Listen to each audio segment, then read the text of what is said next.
Let me tell you something that might surprise you, something I wish more people knew. There is a common food that many people reheat every week. It seems harmless, it looks normal, it smells fine, but when you reheat it, it can become dangerous. Dangerous enough to raise your risk of a stroke. Yes, just one habit, something you do without thinking, can quietly damage your brain. And the worst part is, this food is probably in your kitchen right now. I'm going to tell you exactly what it is. But first, let me explain why this is so serious. A stroke is when the blood flow to your brain is blocked, or when a blood vessel in the brain bursts. When that happens, brain cells start to die. They die fast. That is why a stroke is called a brain attack. It can cause memory loss. It can make it hard to speak or walk or even think clearly. Some people recover, some do not. For older adults, the risk is much higher. And even if you survive, life may never feel the same again. Now, most people think stroke is just about high blood pressure, or stress, or genes.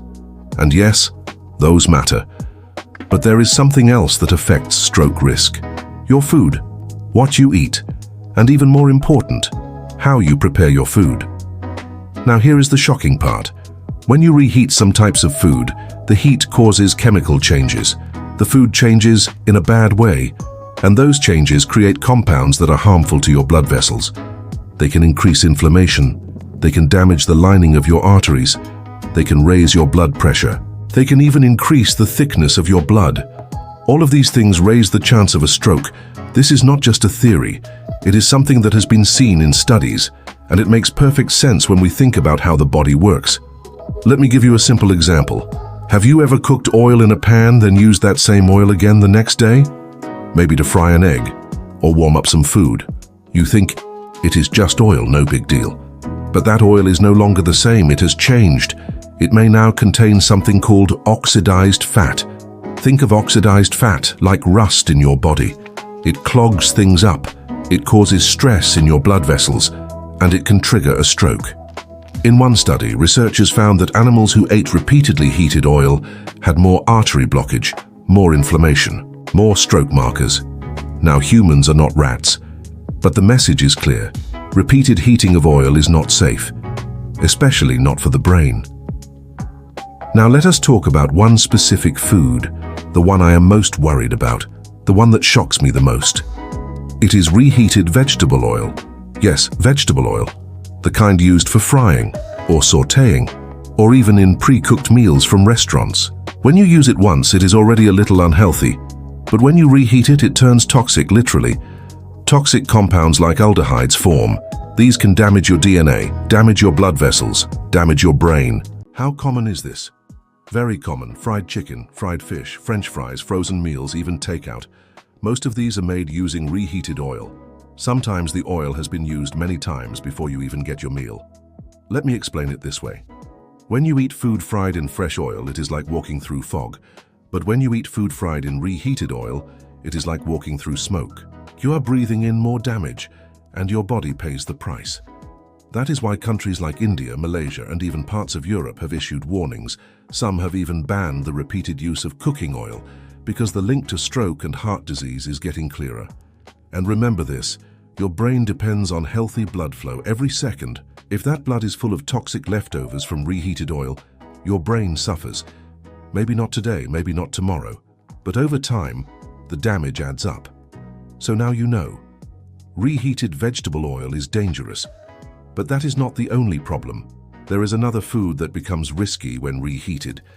It is one that many people do not suspect. It is rice. Yes, plain white rice. You might be thinking, how can rice be harmful? Rice is light, rice is soft, rice feels gentle on the stomach, and that is true when it is fresh. But when you cook rice, leave it out, and then reheat it later, things change. Let me explain. Rice can grow a type of bacteria called Bacillus cereus. This bacteria can survive the first cooking. Then when rice cools down and sits out at room temperature, the bacteria grows, and it makes a toxin. That toxin is not destroyed when you reheat the rice. You cannot see it, you cannot smell it, but it is there, and it can make you sick. Stomach pain, vomiting, diarrhea. But even more important, It adds stress to your body, your immune system, your blood pressure, and that kind of stress affects your blood vessels too. It increases the chances of blood clots. It increases the chance of a stroke. It is not just rice. Other starchy foods like pasta and potatoes can do the same thing. Once cooked, they need to be stored carefully.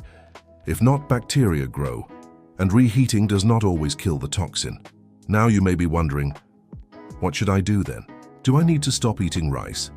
No. Rice is fine when handled correctly, but here is what you should do. Cook only the amount of rice you will eat right away. If you have leftovers, cool them quickly. Put them in the fridge within 1 hour. Do not leave them sitting on the stove or counter. Reheat only once and make sure it is steaming hot all the way through. That brings us to a big lesson. Reheating food is not always bad, but it must be done safely. Some foods are more risky than others. Let me give you a simple list. Higher risk when reheated: fried foods in oil, rice, potatoes, pasta, spinach, eggs, mushrooms, chicken. Lower risk when reheated: steamed vegetables, soups and stews, grains like quinoa, beans and lentils. But even with low-risk foods, storage matters. If you let food sit out for more than 2 hours, bacteria can grow. And as you age, your immune system gets slower. Your gut is more sensitive. That is why older adults are more likely to feel the effects. Now let me go back to reheated oils for a moment, because this is where most people go wrong. Imagine this. You fry something in oil, you let the oil cool down, you pour it back into a jar, you use it again the next day. Maybe you do this 3 or 4 times. Each time the oil breaks down more, it becomes thick, sticky, brown. It starts to smell different. But even if you do not smell it, the danger is there. Oxidized fat, trans fats, free radicals. All of these are names for harmful compounds that hurt your blood vessels. They cause small injuries inside your arteries. Your body responds by sending cholesterol to cover those spots. That leads to plaque buildup. That narrows the arteries, that slows down blood, that can cause a clot. That clot can go to your brain. And just like that, a stroke. Now, I am not here to scare you. I am here to help you stay safe. So what should you do? How can you protect your brain and still enjoy your food? Here are a few tips. Use fresh oil each time you cook. Yes, it may cost a little more, but your brain is worth it. Use oils that are more stable at heat. For example, avocado oil, peanut oil, or even olive oil for gentle cooking. Do not deep fry at home. Instead, bake or air fry. That gives you the crunch without the chemical changes. Avoid street food or fast food that smells too oily or looks very dark. That often means the oil has been used too many times. When eating out, choose grilled, steamed, or fresh cooked options. Ask questions if you are unsure. When reheating any food, do it only once. Make sure it is hot all the way through, not just warm.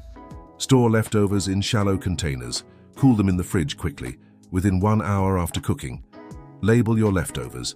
Eat them within 1 to 2 days. Now let us shift the focus to prevention, because avoiding stroke is not just about one food. It is about your whole lifestyle. Let us now talk about stroke prevention, because knowing the danger is just the first step. What matters most is what you do next. Every small change adds up, and it is never too late to protect your brain. Let us begin with blood pressure. High blood pressure is the #1 cause of strokes. It puts pressure on the walls of your blood vessels. Over time, that pressure can lead to rupture or blockage. So, what can you do to lower your blood pressure? Eat less salt. The average person needs no more than 1 teaspoon of salt per day.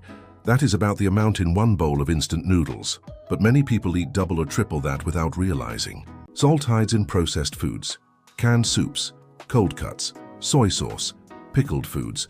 So read labels. Cook at home more often. Use herbs and spices instead of salt. And drink water, plenty of it. At least 6 to 8 cups a day, unless your doctor says otherwise. Water keeps your blood flowing smoothly. It prevents clotting. It keeps your brain alert. Next, let us talk about fat. Some fats are healthy, others are not. Healthy fats come from nuts, seeds, avocado, and oily fish like salmon or sardines. These help protect your blood vessels. They reduce inflammation. Unhealthy fats are found in deep-fried foods, baked goods with shortening, and processed snacks. They damage blood vessels. They increase stroke risk. Replace butter with olive oil. Replace chips with a handful of almonds. Replace fried meats with grilled or steamed ones. Now let us talk about sugar. Sugar may not seem linked to stroke, but too much sugar increases weight. It raises blood sugar. That leads to diabetes, and diabetes doubles your risk of stroke. Cut back on sugary drinks. Cut back on desserts. Choose fruits instead of candy. Drink tea instead of soda. Let us now move on to movement. Exercise is one of the best things you can do for your brain. Even a 30-minute walk each day lowers your risk of stroke. It improves blood flow. It lowers blood pressure. It keeps your weight healthy. And it lifts your mood. You do not need a gym. You do not need fancy shoes. Just walk, dance, stretch, move. If you sit for most of the day, stand up every hour. Walk around your home. Do light chores. Keep your body active. Now let us talk about sleep. Sleep helps your brain recover. It lowers stress. It controls blood sugar. Aim for 7 to 8 hours of sleep each night. Try to go to bed and wake up at the same time. Turn off bright lights before bedtime. Avoid heavy meals or screens just before sleep. And do not forget your mind. Mental stress raises your risk of stroke. So find ways to relax. Talk to a friend. Pray. Do something you enjoy. Practice deep breathing. Now let us put all of this together. Stroke is not a random event. It builds up over time, with every bite, every habit, every day. So choose wisely. Avoid reheated oils. Handle rice and other leftovers with care. Eat more whole foods. Move your body. Sleep well. Drink water. And find joy in each day.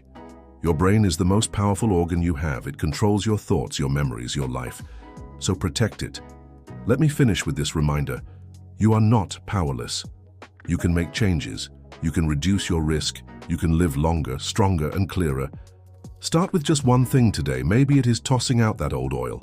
Maybe it is going for a short walk. Maybe it is cooking fresh rice instead of reheating it. Whatever it is, just begin. Thank you for watching. If you found this video helpful, please share it with someone you care about. Click the like button so more people can find this message. Subscribe to the channel for more tips on brain health. And leave a comment to let us know what change you are going to make today. Your brain will thank you.